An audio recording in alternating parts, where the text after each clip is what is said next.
Olá, seja bem-vindo a mais uma aula do curso Ética, Valores e Saúde na Escola, na disciplina de Neurociências, Doenças Neurológicas com ênfase em epilepsia.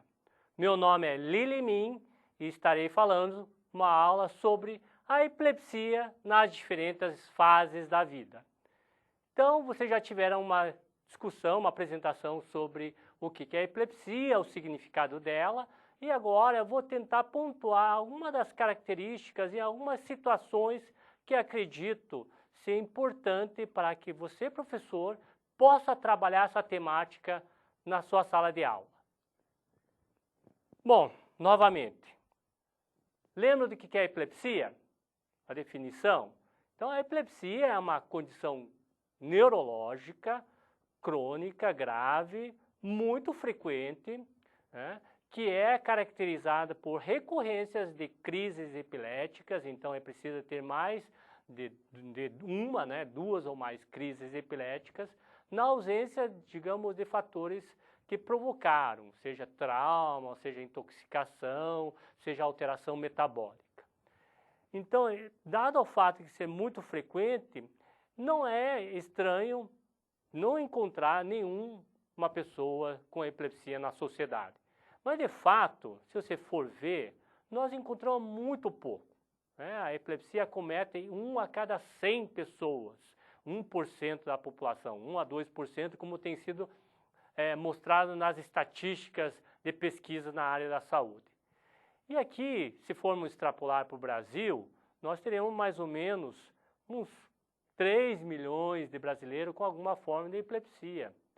E é interessante notar que a cada dia somam-se esse número, um número muito importante de pessoas diagnosticadas com epilepsia. Então, mais ou menos 274 casos são diagnosticados todos os dias.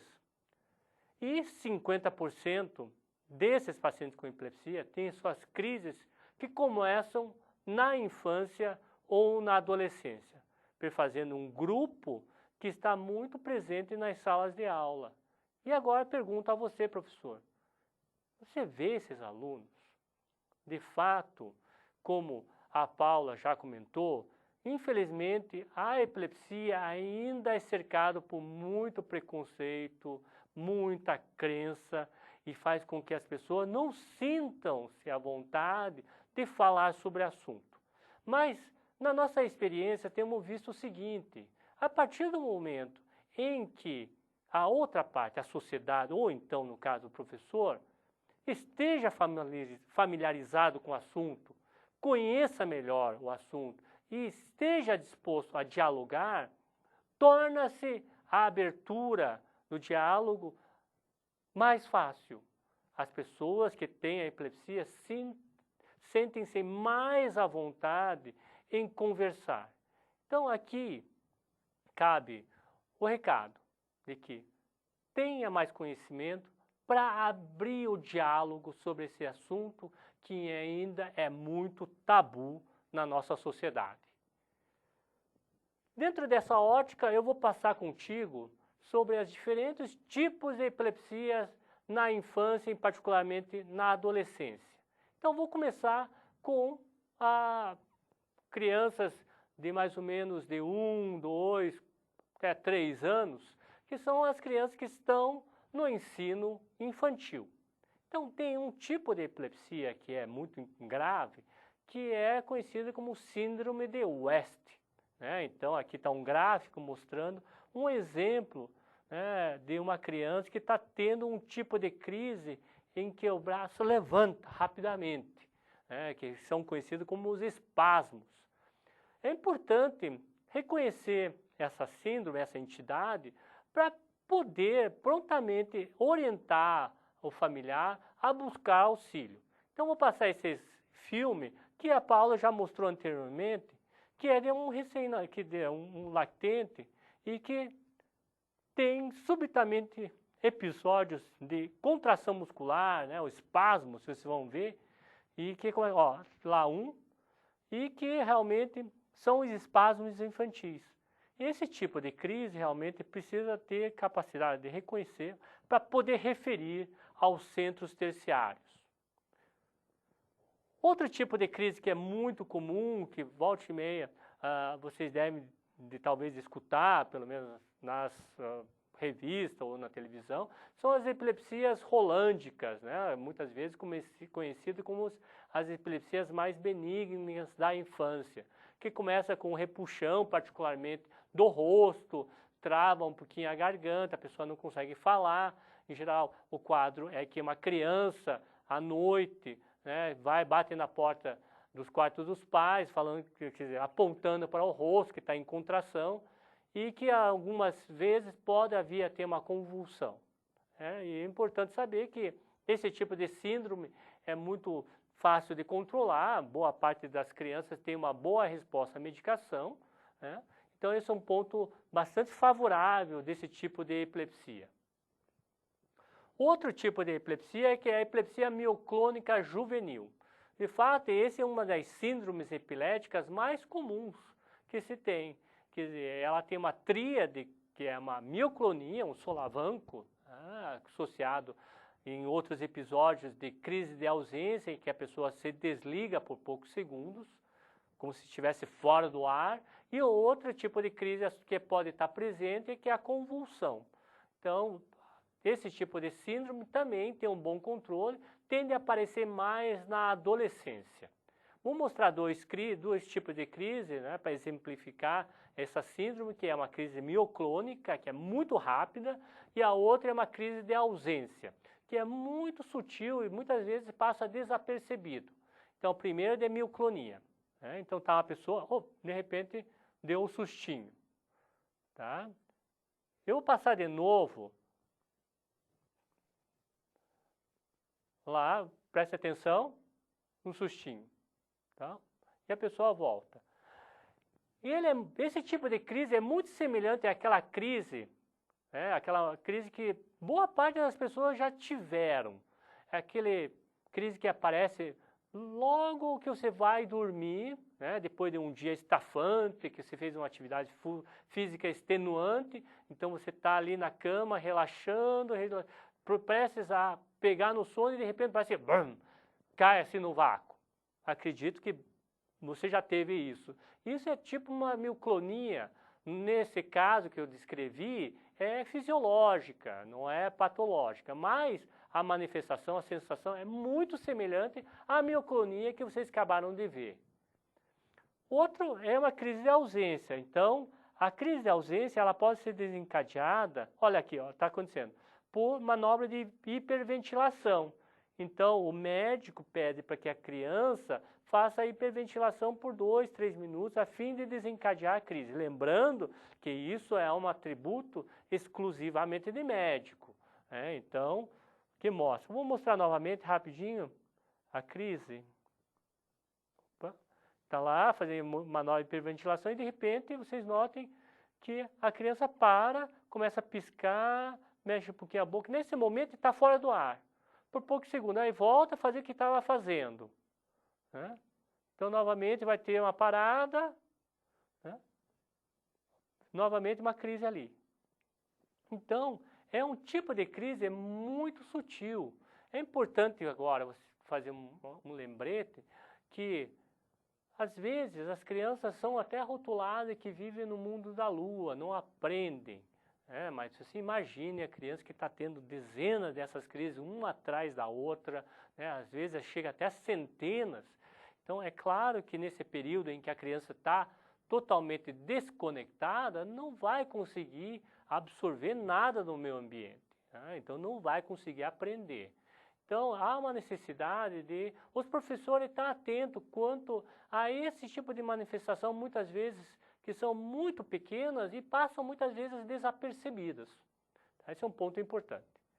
E claro, também agora indo para um outro espectro de tipo de crise, é a epilepsia lobo-temporal. Lembrando um pouquinho das aulas que nós tivemos anteriormente, que o cérebro é dividido em 2 hemisférios, direito e esquerdo, e temos diferentes regiões do cada hemisfério, a região frontal, responsável por programação futura, por movimento, a região parietal, por sensibilidade, a região occipital pela visão, a região temporal, muito importante para a memória, aprendizagem. Existem, então, no caso, alguns tipos de crise que começam nessa região do cérebro, região temporal, e que pode ter as manifestações muito típicas dessa região. Então, às vezes as pessoas falam, olha, tem aquela sensação de medo, né, ou sensação de parece ter vivido aquela situação, pois é uma região do cérebro responsável por trabalhar essas partes de emoção, né, de medo, de armazenar as experiências vividas.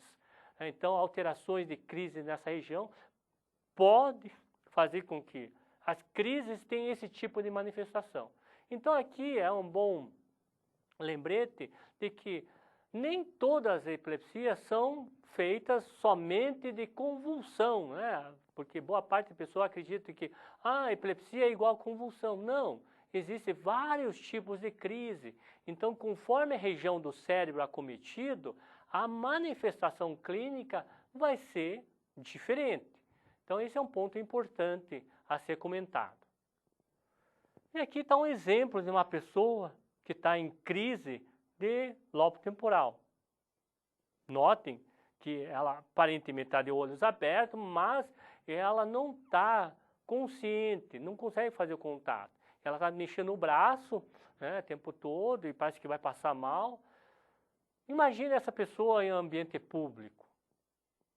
Muitas vezes essas pessoas são mal interpretadas como uma pessoa com um transtorno mental, alguma inadequação comportamental, quanto de fato elas estão fora, digamos, de si, não tão conscientes, e estão de fato tendo crises epiléticas, da região temporal. Fazendo uma mudança agora para as causas, estudo das causas, a etiologia, que estuda as causas da epilepsia.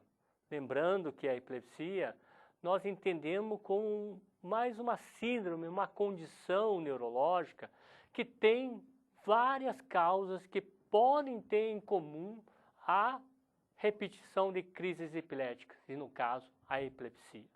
Então, aqui está uma lista incompleta, mas uma lista frequente das causas mais comuns encontradas.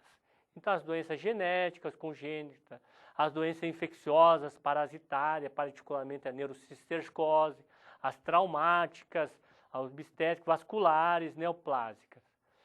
Então, indo um pouquinho para os subgrupos, se pegarmos crianças menores, a gente vai ver que as causas das epilepsias é um pouquinho diferente dos adultos, como eu vou te mostrar. Então, as intercorrências perinatais, as infecções, as displasias corticais, que é um tipo de malformação do cérebro, por algum motivo o cérebro não desenvolveu-se da maneira como deveria e com isso acaba também gerando problemas de crises ou até outros, conforme for a gravidade dessa malformação, que pode vir até um retardo mental. Um ponto importante que muitas vezes as pessoas acham que a epilepsia causa retardo mental. Não, não é esse o fato. O fato é que muitas vezes a doença de base ou a causa base, ela causa tanto um quadro de atraso no desenvolvimento psicomotor, um retardo mental, bem como tem crise epilética. Então, não que a crise epilética ou a epilepsia leve a um quadro de retardo mental, mas sim, o retardo mental e a epilepsia são causados por uma fonte em comum, tem uma origem em comum.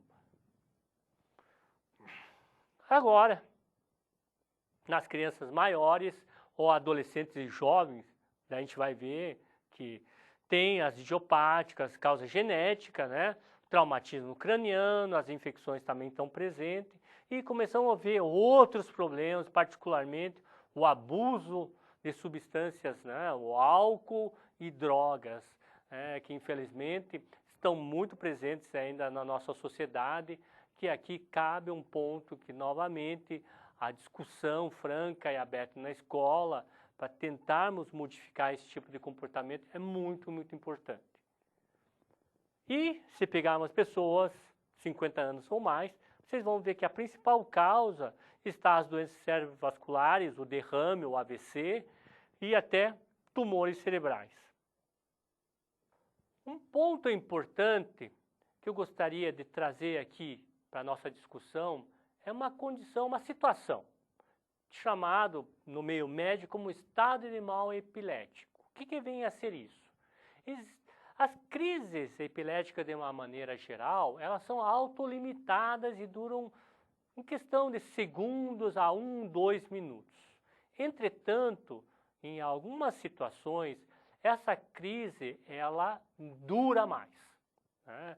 E essas situações são situações de emergência neurológica, emergência médica. Por quê? Porque nessas situações há um risco de vida aos pacientes e há uma necessidade de se encaminhar essas pessoas para unidades de emergência para fins de cessar, de parar as crises, que há necessidade de fazer o uso de medicação. Então, quando que nós devemos ficar atentos, né, para essa situação que chama-se estado animal epilético? Particularmente naquelas pessoas em que a crise, que a pessoa está se debatendo, passa de 5 minutos. Ou está tendo uma crise atrás da outra e ela não consegue recobrar direito à consciência. Então é uma situação que nos alerta ao fato de que a pessoa pode estar adentrando ou tendo um quadro de estado animal epilético. E há uma necessidade de chamar remoção. E aqui uma pergunta: qual que é o número do SAMU? Qual que é? 192. Então, 192 é o número do SAMU, Serviço de Atendimento Móvel de Urgência, para que possa remover essa pessoa até uma unidade referenciada a fim de tratar essa situação.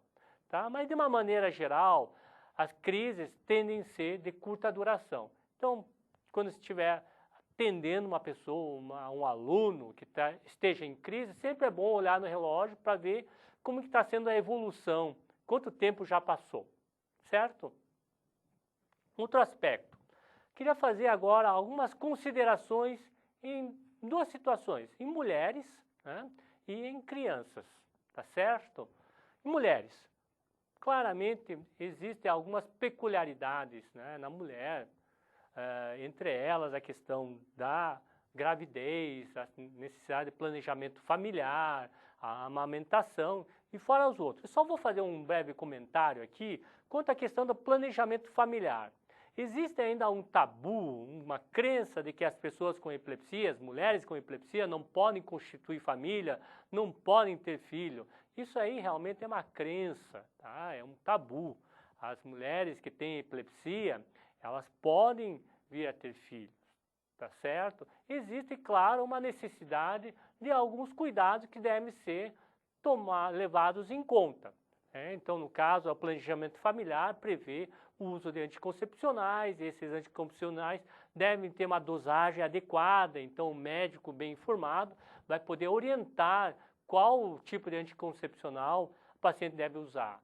O uso de ácido fólico, né, para qualquer mulher que deseja engravidar, independente de ter ou não epilepsia, se deve usar com 2, 3 meses antes da concepção, então acaba tendo que usar ele profilaticamente, porque o ácido fólico tem sido visto que, independente da pessoa novamente ter ou não epilepsia, a pessoa que não tem nada, uma mulher que deseja engravidar, ela minimiza os riscos de malformação do sistema nervoso. Então, o ácido fólico é muito importante para essa finalidade. E a gravidez? Há uma necessidade de como qualquer mulher, fazer acompanhamento pré-natal. E aqui um ponto importante, pois muitas vezes as pessoas tiram a medicação porque têm medo de que a medicação vá fazer algum mal ao concepto. De fato, existe um risco um pouquinho maior nas mulheres que fazem uso de medicação antipilética comparado com mulheres que engravidaram não fazendo uso de medicação. Entretanto, se formos ver, o risco não é muito maior com o uso de medicação. Entretanto, a parada abrupta, a interrupção da medicação, a gente sabe que traz sérios problemas. Entre elas está o estado animal epilético, que pode trazer o risco à vida do paciente, bem como do concepto. Então, há uma necessidade de manter a medicação, fazer acompanhamento pré-natal e continuar com ácido fólico nesse período. Né? A amamentação, depois que vem o neném, muitas vezes, eu tenho medo de amamentar. Não, deve ser encorajada. Não tem, digamos, fato que vá contra a amamentação. Então, existe uma gama muito grande de evidências que mostram os benefícios inequívocos no ato de amamentar. Então, esse é um ponto que é muito importante trazer isso, explicar às pessoas, que deve ser incorporado aos poucos no conhecimento popular da população. E aqui, enfim, algumas considerações sobre a epilepsia na infância. Nós falamos um pouquinho da epilepsia rolândica, existe também a epilepsia do occipital, que começa na região posterior, no lobo occipital, responsável pela visão. Então, não seria surpreendente você saber que a crise tem componentes visuais. A criança enxerga bolinhas luminosos, luzes luminosos, assim por diante. Generalizado, aquela ausência, então aquela criança que sai do ar por poucos segundos e volta. E um ponto importante, que são as convulsões febris. Essa é uma síndrome epilética especial.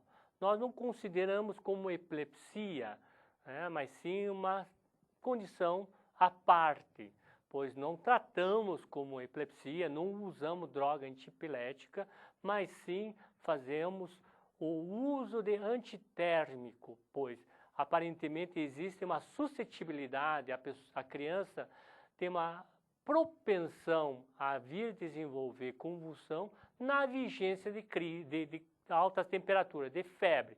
Então, se a gente bloquear o aparecimento de febre, não vem a ter a crise convulsiva, tá certo? E, de fato, a convulsão febril, ela é comum, Ela é comum.